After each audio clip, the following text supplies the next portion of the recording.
I'm here with Terry Murray, one of the inductees to the newly created Thompson Wall of Fame. Terry, there's a write-up here, but just tell us about your first experience coming to Thompson and when. Well, I can tell you exactly when I came. I drove up on August the 28th, 1967. And 2 flat tires later, I arrived here. And I pulled into the old Cardale Texaco right on as you come into town. Asked where the address to 63 Pike was, where I was staying, and I went in there, and there were 7 guys in the basement suite, 8 counting me. So that's how I got here. So you get into playing for the Thompson Hawks. That was 68 to 71. Yeah, it started off 67, 68 season. Yeah, the very first season I came here, and then the last season I had was 70, 71. Yeah. So just tell us about that experience, because the talent on those rosters was unbelievable. It was like a semi-pro team. To make that team is an accomplishment, and just talk a bit about that experience. Yeah, it was a very good team. Like in those days of the Hawks, there were so many players that were brought up here. Red Sangster had a lot to do with bringing a lot of guys in. I mean, didn't bring me. I just landed here, but like you look at Willie McLeod, played for the Winnipeg Junior Jets.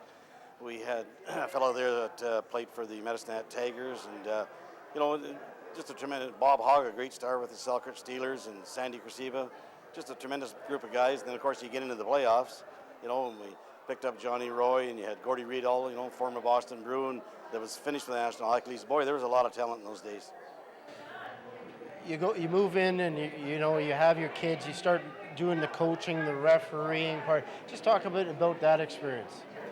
Yeah, well, you're playing, and I think it was.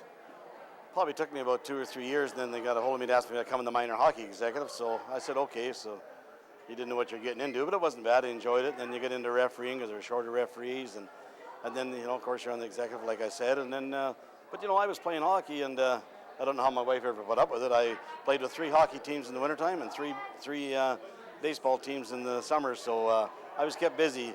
Somebody once asked me, well, about Linda, she said, I guess she looked after raised the kids, and I said, what was your first clue?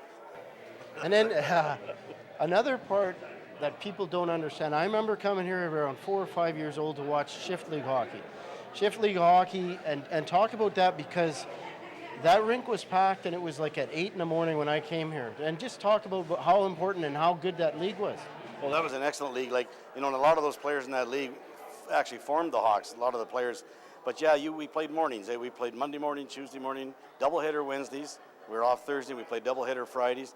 But there was 3 teams from the Smeller, 3 from the Refinery. There was the Refinery Canadians, the Buccaneers, and the Flyers. And you had the Smeller Bombers, Smeller Royals, and Smeller Hornets. But it was quite a dog-eat-dog league. I mean, it was pretty intense and got pretty nasty at times. But like you're talking about the crowds, yeah, like we'd play at 9 in the morning. But the big thing was in the double headers on Wednesday and Friday, when the high school kids, they just charge over here for dinner time to watch the second game. It was great. There's a few spots that you could have been on this wall. You're like a Red Sangster. Just a quick ball story or something about your experience playing ball, because I know you're probably a ball player, hockey player, maybe both. You came from Gilbert as both, I think. Just a quick ball story. Oh, I did. I came from Gilbert. Yeah, I played ball and hockey, but actually hardball in Gilbert. When I got here, I played a bit of hardball, but it was kind of hard with the shift work you're on, so fastball was a lot easier. So that's more or less what I played. I didn't play with the Reds team, the hardball. He had kind of a special name for our fastball team, but I wouldn't mention that on TV. But anyway, there was some excellent ball in those days. Like, the hardball, be a hardball game going on one time and fastball on the other. And those days you could drive down in here. Just like they used to be, because a lot of people that came here were from the farm, eh? And they're just like back home. They'd drive their cars in. They'd be down the third baseline, down the first baseline, horns honking, Heaven's sakes, you didn't know who hit what, because the hardball's got a game going one way, fastball on the other side. It was a great atmosphere. Okay, so then we'll talk about your Northstar experience there. A lot of people have a lot of respect for you, because the 13 years you were there, you made a lot of things happen. I know you brought a Western championship here. Other things, you took the organization to a new level. It elevated it. A lot of work. I know you spent a lot of time here. You had no kids really involved. Robbie was out of the system. Just talk a bit about that. Yeah, well, thanks for the kind words, but you need a lot of help on that too.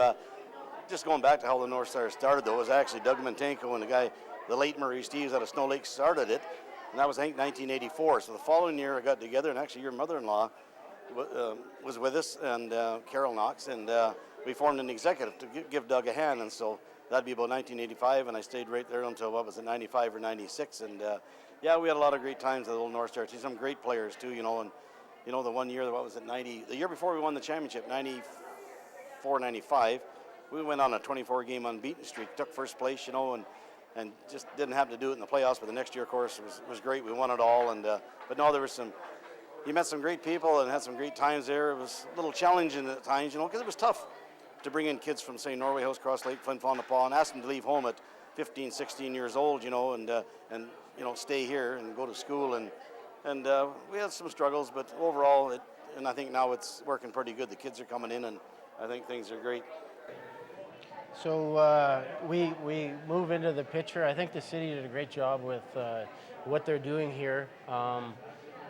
What does this mean to you to be put on the wall here? Well, it's actually a real honor, because the old saying is you do these things, but you don't do them to be recognized. But it is nice to get recognized. Don't let me fool you. It is nice, and it's a great honor.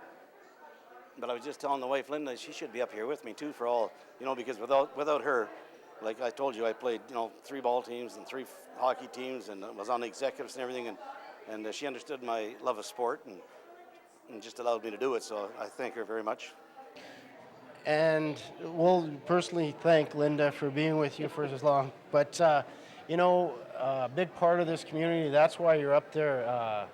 We thank you for all the things you've done, and it is the stuff that you never get credit for, and you are on here for a reason. So thanks for everything you did.